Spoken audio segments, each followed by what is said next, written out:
Hello, I'm Hal Lublin. And I'm Mark Gagliardi.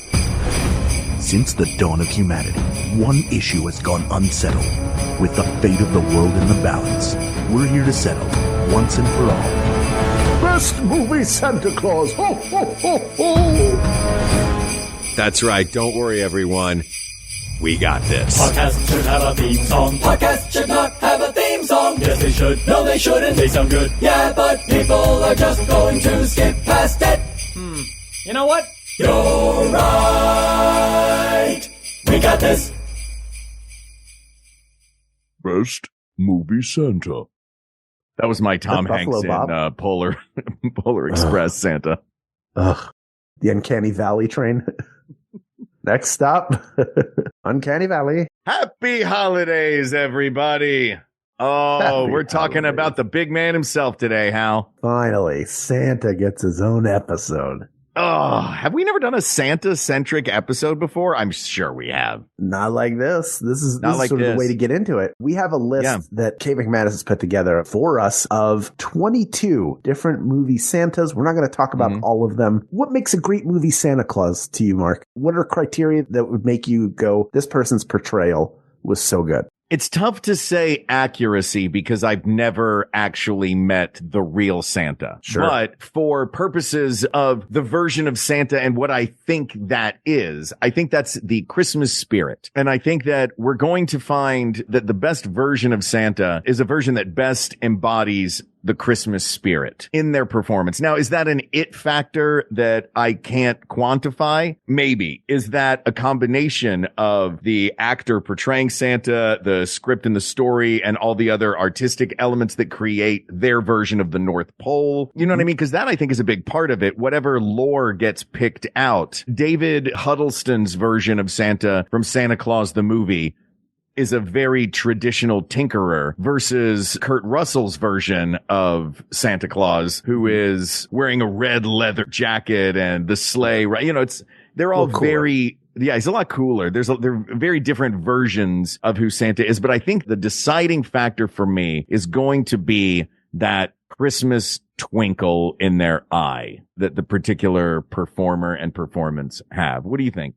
I agree with you. I think there's a spirit to this, and it's easy to go, we know traditionally what Santa looks like. With imagery, Santa's been put in front of us over and over again. The Coca-Cola helped us a lot with sketching out what Santa looks like, so we have that sense. But I think that Thomas Nash, possible. I believe. Yes. Gave us all those old Harper's versions of what he looks like. I think it's possible that the best Santa is the one that embodies the spirit of Christmas. Yeah. And who Santa is. Embodying the spirit rather than necessarily getting like they're ho, ho, ho, ho. Yeah, the Coca-Cola version. Yeah, I am one of the biggest Kurt Russell fans in the world. Love Kurt Russell, have my own ranking system. I believe that the first Christmas Chronicles is Kurt-tastically Russellicious. I think the second one's just Russellicious, but also very good. Can I tell you, I watched that movie today in preparation for this. I had not seen it. Totally made me cry. It's great. It's funny. It made me cry. He does an Elvis number in the middle.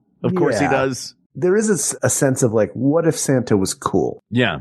And, what if he was Kurt Russell? Sure. So there's a magic. We're also about to get the cool version of Santa in J.K. Simmons with Red One. Oh, Red One, which has not come out yet as of this recording, but I don't know if he could be contender. Does it come out this weekend? Maybe. I'm excited about that movie. I love a good new Santa movie. Me too. Yes. But I think that that's a version of like some of these are like turning the idea of Santa Claus on its ear. Paul Giamatti is Santa Claus, where it's just they're this family that lives forever and he's the pride of the family while Vince Vaughn is the screw up Fred Claus. I love that movie, by the way. I think it's really, really good. Super fun. Really fun. And Paul Giamatti is such a good actor and he plays it as like, he's magnanimous because he's Santa and he's the favorite child, but also he plays him as this real guy. Yeah. Like he's like a regular, like he's, I'm Santa to everybody else, but I'm your brother. Paul Giamatti can't help but be Paul Giamatti. Yeah. And Paul Giamatti's essence comes out in those moments when the veneer comes down in that movie. The veneer of Santa is as a classic Santa, but when he and Fred Claus, his brother, go at it, he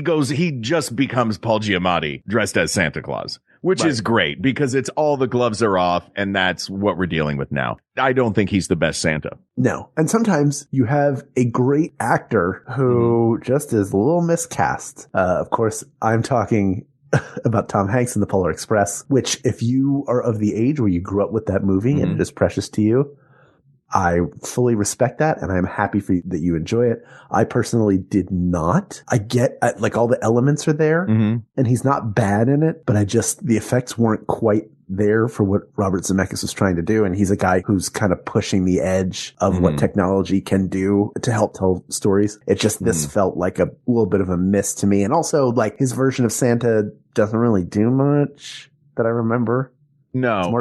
His version of Santa is not the most interesting character that Tom Hanks plays in that movie. I happen to really like this movie. I think that it does a great job visually of capturing what the book did. I don't necessarily agree that the reason the animation looks the way it does is because that was the state of the art and that was as good as it could look. I think the animation looks that way because that's the way that the drawings in the original book looked. They were of the uncanny valley as much as the movie was, so I think the movie also had to have kind of that to it. But yeah, I would agree that this version of Santa in the Polar Express is by far the least interesting character that Tom Hanks plays in this movie. His version of the conductor is fascinating to me. Sure. Just abrasive and tough and all in this, and, you know, by the book, but all in the service of Christmas happening on time. Right. That's the thing that I think is interesting. All of these different Santas have their version of Christmas has to happen, and frequently in the movie, it's Christmas isn't going to happen this year unless these kids can help. That seems to be frequently the plot device, or unless Ernest can help, since Ernest is one of the ones on this list. But it's we're watching Santa deal with adversity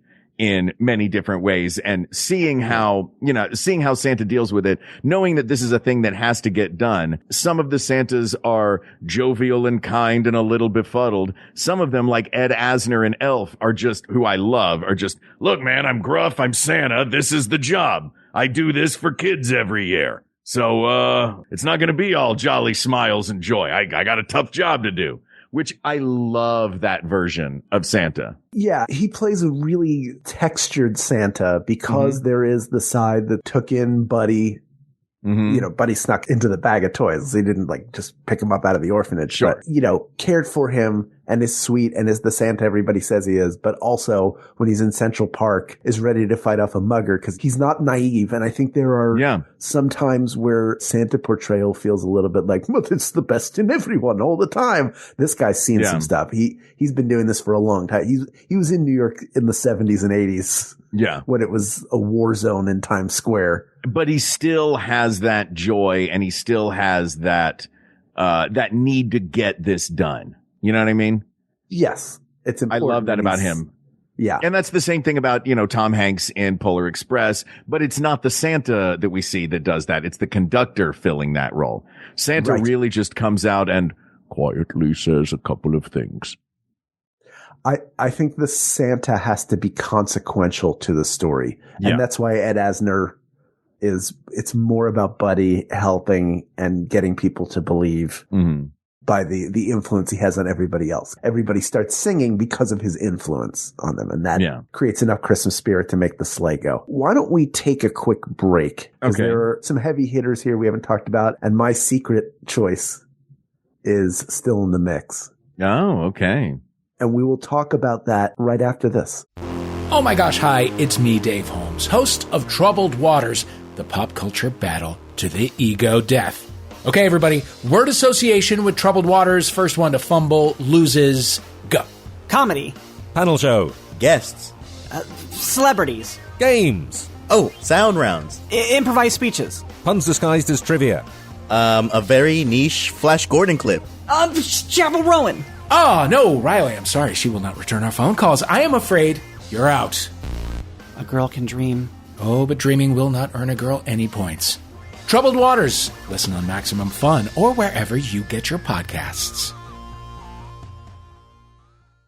I'm Yucky Jessica. I'm Chuck Crudsworth. And this is Terrible, a podcast where we talk about things we hate that are awful. Today we're discussing Wonderful, a podcast on the Maximum Fun Network. Hosts Rachel and Griffin McElroy, a real-life married couple, Yuck. discuss a wide range of topics, Music, video games, poetry, snacks. But I hate all that stuff. I know you do, Yucky Jessica. It comes out every Wednesday, the worst day of the week, wherever you download your podcasts. For our next topic, we're talking Fiona, the baby hippo from the Cincinnati Zoo. I hate this little hippo. Mark, do you want to talk about Scott Calvin? Let's talk about Scott Calvin. I'm a fan of the Santa Claus movies. I have not watched The Clauses, which is the Disney Plus show that features the family, but I loved the first Santa Claus movie. I don't necessarily love Tim Allen's problematic elements aside.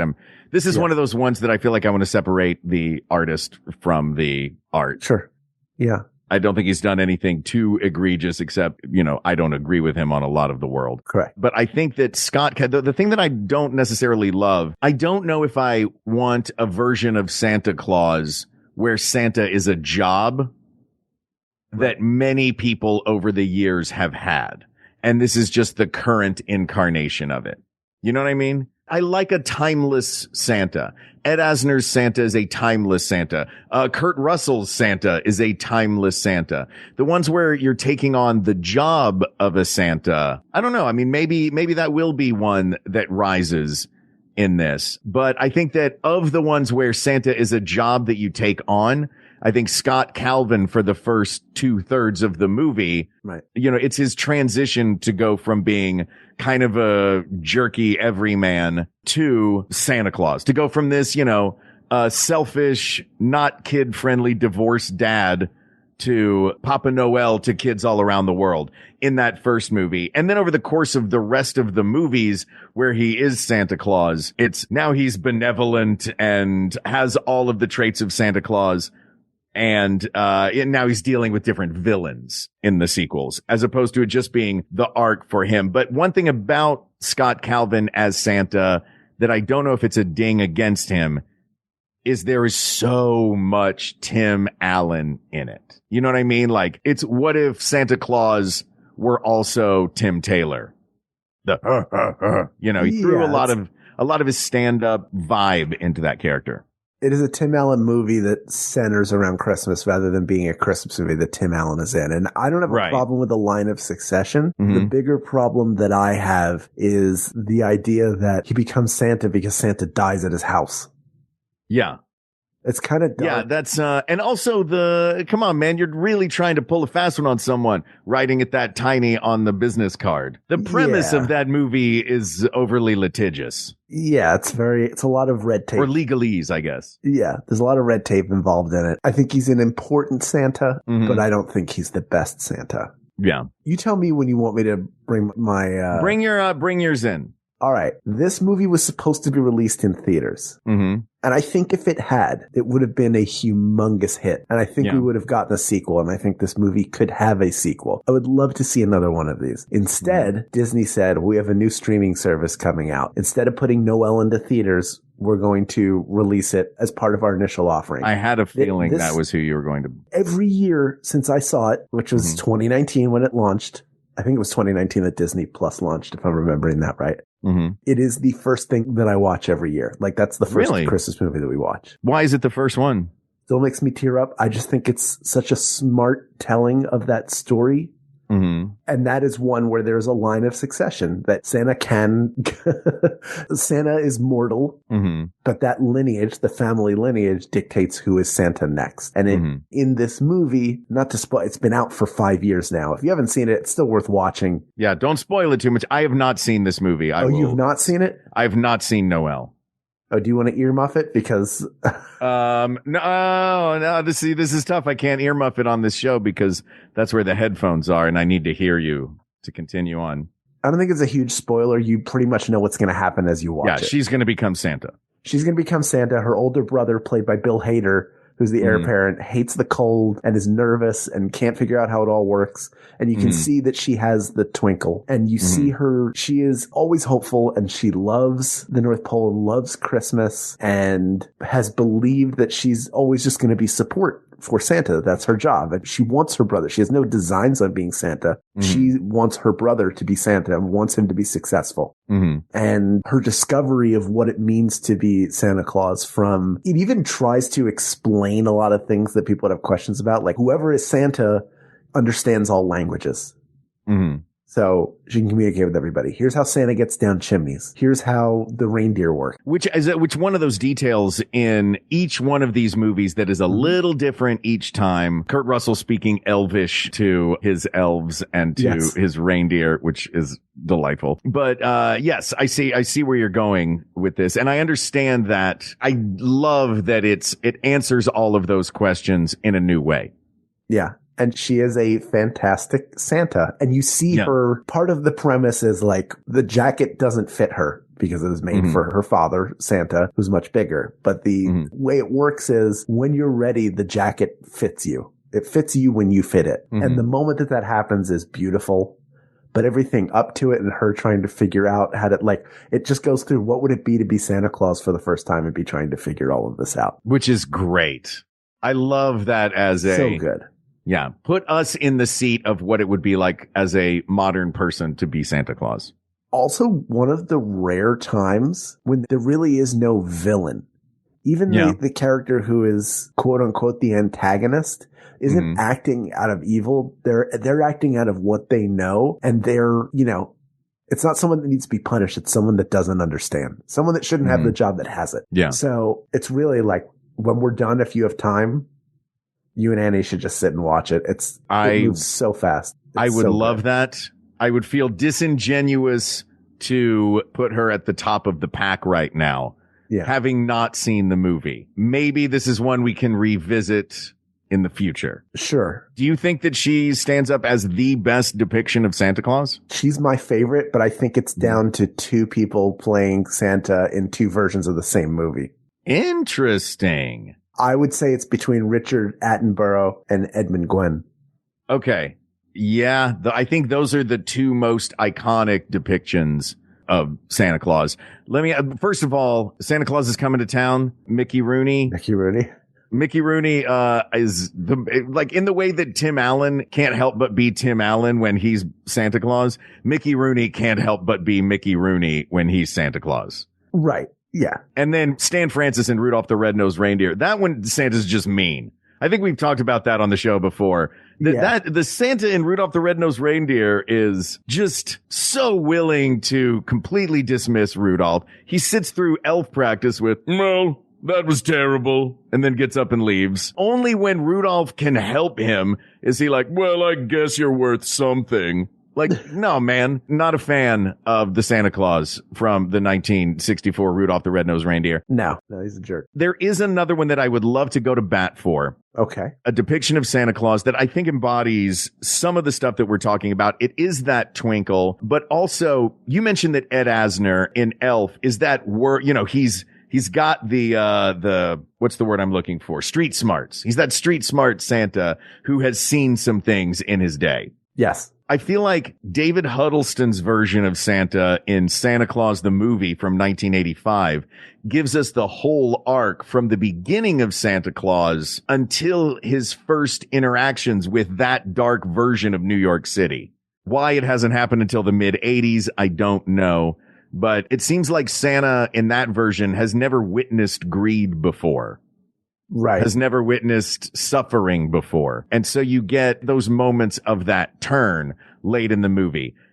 Early in the movie, it is a lot of wide-eyed wonder. And maybe this is just my bias from when I was a kid seeing that movie. That's a version of the North Pole that I absolutely love. Sure. And I think David Huddleston embodies a certain version of Santa that is so that Coca-Cola depiction. You know what I mean? Even if it's not the truest version of the Christmas spirit, it is the most classic version of the Christmas spirit. Does that make sense? Yeah.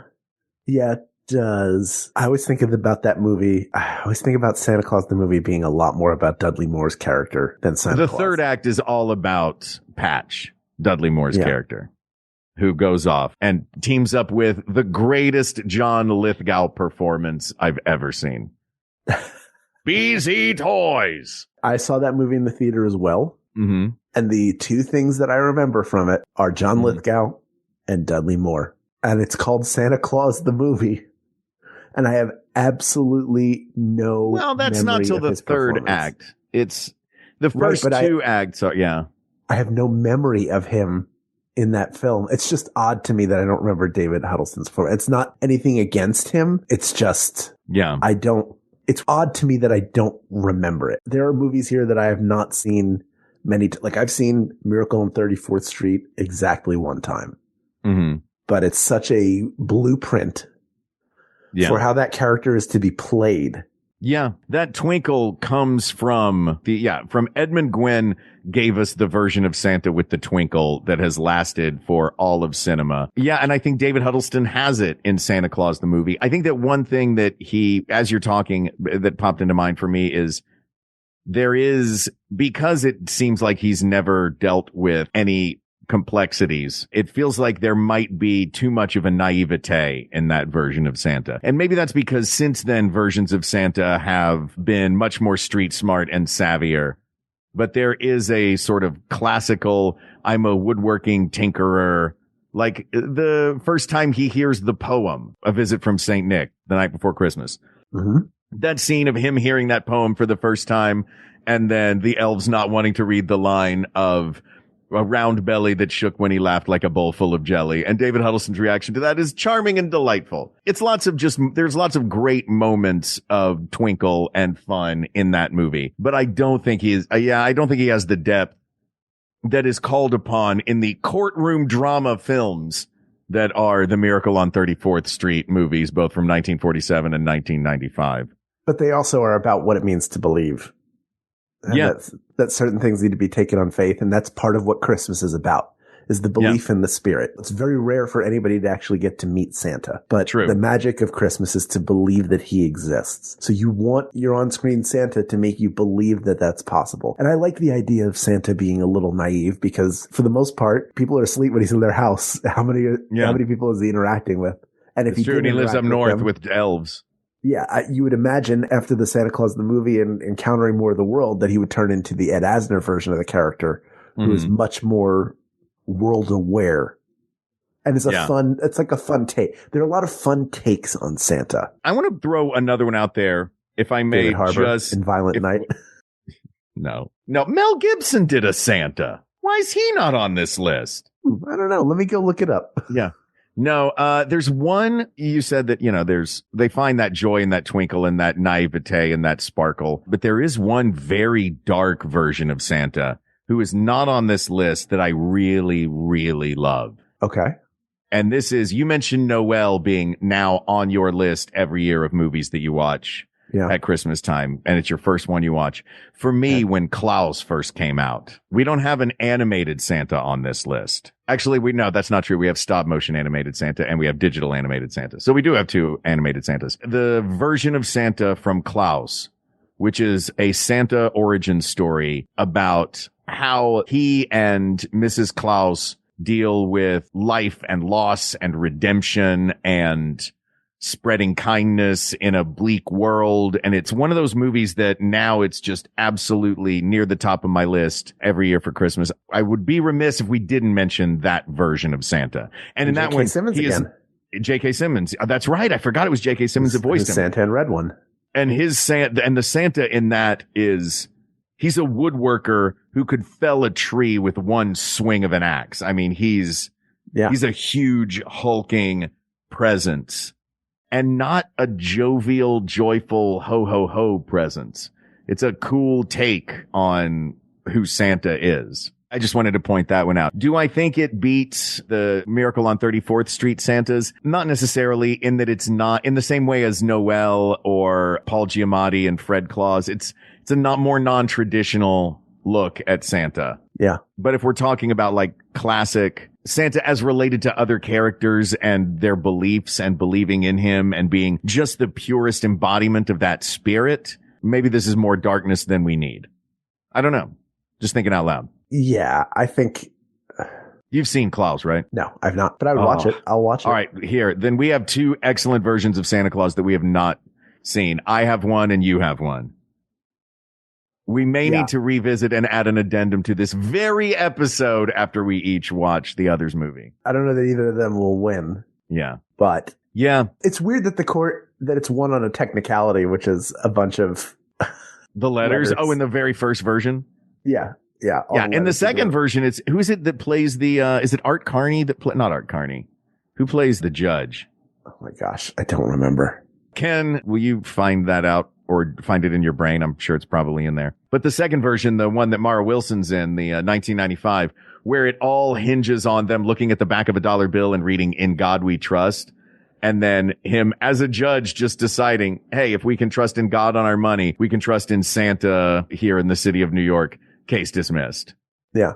And spoiler, sorry for anyone who hasn't watched that version. He inspires people. He remains himself the whole time. I mean, he lays the groundwork for every Santa that came after him. Robert Prosky played Santa. In 94. There you go. Yeah, I gotta say, Richard Attenborough is brilliant as Santa Claus.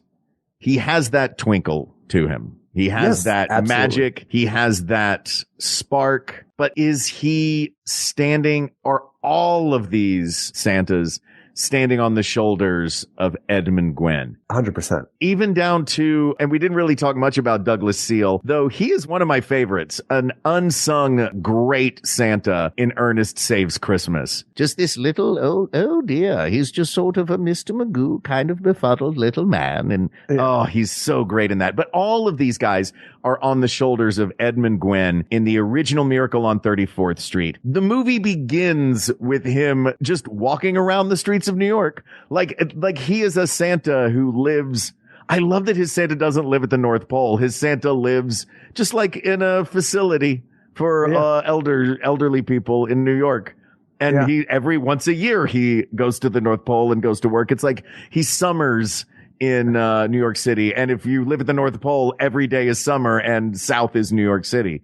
Yeah. So the movie begins with him just walking around the city and then informing a shop owner that his reindeer are out of order, but in the politest way.